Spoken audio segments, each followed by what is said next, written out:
அதனால்தானடி பனியிலும் வேர்க்கிறேன். முத்தங்களின் ஓசைகளே பூஜை மணியானதே. செவ்விதழின் ஈரங்களே தீர்த்தமென்று தோணுதே. கால நேரம் என்பது காதலில் இல்லையா? காமதேவன் கோயிலில் கடிகாரங்கள் தேவையா? சேலையில வீடு கட்டவா சேர்ந்து வசிக்க? ஜன்னல் வச்ச ஜாக்கெட் போடவா தென்றல் அடிக்க?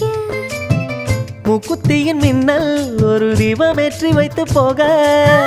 சொக்குகின்ற வெட்கம் வந்து வண்ண கோலம் ஒன்று போட. என்னை நான் உன்னிடம் அள்ளி கொடுக்க. சேலையில வீடு கட்டவா சேர்ந்து வசிக்க? ஜன்னல் வச்ச ஜாக்கெட் போடவா